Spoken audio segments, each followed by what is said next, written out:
नमस्कार दोस्तों। आज बात करने वाले हैं सुप्रीम कोर्ट के उस फैसले के बारे में जो आज से कुछ समय पूर्व दो जजों की बेंच ने सुनाया था। और वो बातें क्या थी? राष्ट्रपति के पास अगर कोई भी बिल जाता है तो 3 महीने के अंदर उनको इस बिल पे साइन करना पड़ेगा और राज्यपाल जो है वो 1 महीने से ज़्यादा किसी बिल को लटका नहीं सकते। और इस पे कितना हंगामा हुआ था इसके ऊपर मैंने पहले भी वीडियो बनाए हैं, आप जा करके देख सकते हैं। ये मामला कहाँ का था? ये मामला तमिलनाडु गवर्नमेंट का था और तमिलनाडु के राज्यपाल जो थे उनके बीच का मामला। आर एन रवि साहब पार्लियामेंट में पास कुछ बिलों को राज्यपाल ने रोक के रखा हुआ। इस पर तमिलनाडु गवर्नमेंट ने सुप्रीम कोर्ट में अपना पक्ष दाखिल किया और सुप्रीम कोर्ट के 2 जज पाद्रीवाल साहब और आर माधवन साहब, इन 2 जजों की बेंच ने यह फैसला सुना दिया। और हवाला क्या दिया? आर्टिकल 142। और आपने देखा होगा कई सारे ऐसे मामले इस देश में, खास करके जब पॉलिटिशियन राजनेताओं की बात होती है तो सुप्रीम कोर्ट इस आर्टिकल 142 को ऐसे यूज करता है आप अनुमान नहीं लगा सकते। तो इसी मामले में अब केंद्र सरकार ने अपना जवाब दाखिल किया है सुप्रीम कोर्ट के अंदर। और जो सॉलिसिटर जनरल है तुषार मेहता साहब, उन्होंने जो बातें कही वो बातें आप सभी को जाननी चाहिए, क्योंकि आप लोग भी जानते हैं ये देश संविधान से चलता है और संविधान ने हर किसी को उसके अधिकार दे रखे हैं। संविधान के बाहर जाकर के वो कोई काम नहीं कर सकता। आपको याद होगा अभी जो वर्तमान चीफ जस्टिस ऑफ इंडिया हैं बी आर गवई साहब, इनसे पूछा गया था कि बड़ा कौन है, तो इन्होंने कहा था कि संविधान बड़ा है। तो उसी संविधान ने सभी को अधिकार दिए हुए हैं, आप उसके अधिकार क्षेत्र में या उसके अधिकार का हनन नहीं कर सकते। इस बात को भी सुप्रीम कोर्ट को समझना चाहिए। सुप्रीम कोर्ट के अंदर 80,000 से ज़्यादा मामले पेंडिंग हैं और आप में से भी बहुत ऐसे लोग होंगे जो कभी ना कभी कोर्ट केस के मामले में आपका पल्ला पड़ा होगा। और कोर्ट की कार्रवाई जब आप देखते हो, मैं सुप्रीम कोर्ट की सिर्फ बात नहीं कर रहा हूँ, चाहे वो हाई कोर्ट हो या लोअर कोर्ट हो, किसी भी कोर्ट, किस प्रकार से तारीखें मिलती है ये इतिहास गवाह है। लेकिन इस देश के सुप्रीम कोर्ट के पास इतना समय है कि वो कुत्तों पर सुनवाई करने के लिए उसके पास समय है, उसको कैसे आश्रय देना चाहिए ये सुनने के लिए उसके पास समय है। लेकिन अगर बात लंबित मामलों की होती है तो उनका सिर्फ गोल गोल जवाब आता है ना।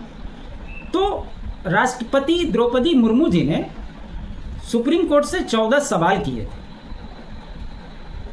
और उसका जवाब दाखिल करना था सुप्रीम कोर्ट। तो सुप्रीम कोर्ट ने 5 जजों की संवैधानिक बेंच गठित की, उसमें वो खुद भी हैं। इनको लगा कि इसका जवाब देना चाहिए। हालांकि अभी तक जवाब गया नहीं है। कोर्ट की क्या प्रक्रिया होगी, क्या प्रतिक्रिया देते हैं, वो तो जब आएगा तो उस पर भी चर्चा होगी।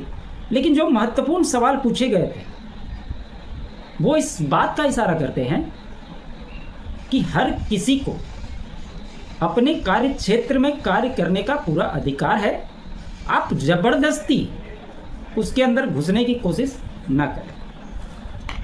तो मामला था सुप्रीम कोर्ट में राष्ट्रपति और राज्यपाल के लिए समय सीमा तय करने पर केंद्र की चेतावनी। केंद्र ने स्पष्ट तौर पर कहा इससे संवैधानिक अराजकता पैदा होगी। ये जब जवाब दाखिल किया उसमें कहा गया, सॉलिसिटर जनरल तुषार मेहता साहब ने कहा अनुच्छेद 142 के तहत सुप्रीम कोर्ट को असाधारण शक्तियां मिली हुई है, लेकिन इसके बावजूद भी सुप्रीम कोर्ट संविधान में संशोधन नहीं कर सकता। ये संसद ही कर सकती है। आप अगर कोई बिल संसद में पास होता है, आजकल देखते हैं जब से खास करके नरेंद्र मोदी की सरकार बनी है, कोई भी कितना भी बहुमत से बिल पास क्यों ना हुआ हो, वो सीधा पहुंच जाता है सुप्रीम कोर्ट, और सुप्रीम कोर्ट लगता है कि बस इसी इंतजार में बैठा हुआ है कि बस आए और हम अपनी टिप्पणी करें। जबकि कोई भी कानून बनाने का अधिकार संसद के पास है और वो पारित राष्ट्रपति के सिग्नेचर से ही होता है। उसके बाद अगर कोई आपत्ति होती है, अगर मामला जाता है, तो सबसे पहले सुप्रीम कोर्ट को उसका स्टडी करना चाहिए, और उसके स्टडी के अंदर कुछ ऐसी बातें अगर सामने आती है जिसमें कि लगता है कि ये चीज़ जो कहा गया है वो गलत है, सीधा केंद्र सरकार को नोटिस भेजना चाहिए कि भैया आपने ये जो किया है वो गलत है, इसका हमको जवाब दीजिए। तरीका तो यही होता है ना। लेकिन आप अपने अनुसार मनमाने ढंग से कोई भी चीज़ पर अपना रुख रखे और कह दे कि भाई आर्टिकल 142 के तहत हमने ये किया है, तो ये नहीं चलेगा। ये केंद्र सरकार ने साफ शब्दों में कह दिया। मौजूदा प्रक्रिया में क्रियान्वयन में कुछ सीमित समस्याएं हैं, लेकिन इसका मतलब ये नहीं कि राज्यपाल जैसे उच्च पद से अधीनस्थ जैसा व्यवहार किया जाए। ये तुषार मेहता साहब ने कहा। सुप्रीम कोर्ट संविधान को संशोधित नहीं कर सकता। केंद्र ने सुप्रीम कोर्ट में यह लिखित जवाब शीर्ष अदालत के जस्टिस जे.बी. पाद्रीवाला और आर. महादेवन की बेंच की ओर से विधायिका से पारित किसी बिल की मंजूरी के लिए राष्ट्रपति के वास्ते 3 महीने और गवर्नर जो है उनके लिए 1 महीने की डेडलाइन निर्धारित करने के आदेश के खिलाफ दायर किया। सॉलिसिटर जनरल तुषार मेहता ने अपने जवाब में कहा कि आर्टिकल 142 के तहत निहित अपनी असाधारण शक्तियों के तहत भी सुप्रीम कोर्ट संविधान को संशोधित या संविधान निर्माताओं की मंशाओं को नाकाम नहीं कर सकता। सोचिए कितनी बड़ी बात है ये, और इस चीज को जानने और समझने की आवश्यकता है। अनुचित न्यायिक दखल के खिलाफ जो तर्क दिए गए, उसके खिलाफ तुषार मेहता साहब की ओर से कहा गया कि हो सकता है कि मंजूरी की प्रक्रिया को तामील करने में कुछ सीमित समस्याएं हो, लेकिन इससे गवर्नर के उच्च पद को कमतर बता देने को न्यायोचित नहीं ठहराया जा सकता। उनका तर्क है कि गवर्नर और राष्ट्रपति के पद राजनीतिक रूप से पूर्ण है और लोकतांत्रिक शासन के उच्च आदर्शों की नुमाइंदगी करते हैं। उन्होंने साफ तौर पर कहा कि जो भी कथित खामियां हैं उन्हें राजनीतिक और संवैधानिक व्यवस्थाओं के तहत ही ठीक किया जाना चाहिए, न कि अनुचित न्यायिक दखल के माध्यम से। अगर कोई भी दिक्कत है वो संविधान और संसद के तहत ही दुरुस्त किए जा सकते हैं। उसमें आप न्यायिक दखल देकर के आप इंटरफेरेंस नहीं कर सकते। इस बिल पर मंजूरी के लिए गवर्नर के पास शक्तियां, ये स्पष्ट तौर पे लिखा हुआ है कॉन्स्टिट्यूशन के अंदर, किसके अधिकार क्षेत्र में कौन से काम आते हैं और उन शक्तियों का कब किस समय उपयोग करना है, ये एकदम स्पष्ट शब्दों में लिखा हुआ है, उल्लेख किया गया। संविधान के अनुच्छेद 200 के अनुसार गवर्नर विधानसभा से पारित किसी बिल पर हस्ताक्षर कर सकता है, इसे राष्ट्रपति के विचार के लिए रोक सकता है या रिजर्व रख सकता है। ये आर्टिकल 200 में लिखा हुआ है।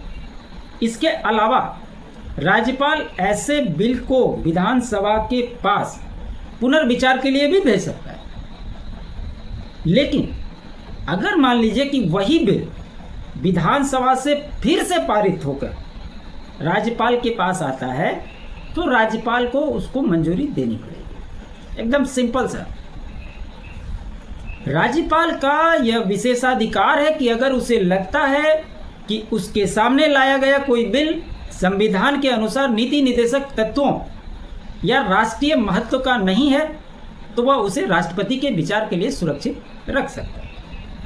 जो मैंने बताए थे आपको कि राष्ट्रपति जी ने 14 सवाल जो पूछे थे उसमें एक सवाल था कि क्या सुप्रीम कोर्ट आर्टिकल 142 का इस्तेमाल करके राष्ट्रपति या राज्यपाल के फैसले को बदल सकता है। ये क्वेश्चन नंबर 10 में पूछा गया राष्ट्रपति के द्वारा। अब इनका जवाब सुप्रीम कोर्ट की ओर से कब जाता है, गठित किए हैं, क्या होता है, ये देखना बड़ा दिलचस्प है। क्योंकि देखिए संवैधानिक जो पद होते हैं, चाहे वो प्रधानमंत्री का हो, चीफ जस्टिस का हो, राष्ट्रपति का हो, राज्यपाल का हो, यहाँ पर बैठे हुए लोग जो भी होते हैं किसी भी जाति से, वो जाति मैटर नहीं करती। लेकिन अभी के वर्तमान चीफ जस्टिस साहब ने कई सारे मंचों से अपने बारे में कि मैं पिछड़े वर्ग से आता हूँ, मैं बौद्ध धर्म को अपनाता हूँ, मैंने ये किया, मैंने बहुत स्ट्रगल किया, ये बताने की आवश्यकता नहीं है। इस देश की राष्ट्रपति द्रौपदी मुर्मू जी भी आदिवासी समाज से आती हैं और उन्होंने अपने ज़िंदगी में बहुत स्ट्रगल किया है और आज वो इस देश की राष्ट्रपति है। तो ये इस देश के लिए भी गर्व का विषय है। इस तरह के बातों पर सवाल उठाना बिल्कुल भी अनुचित है। तो केंद्र सरकार ने ये जो सुप्रीम कोर्ट पर ब्रेक लगाने की पहल की है, ये बहुत पहले होना चाहिए।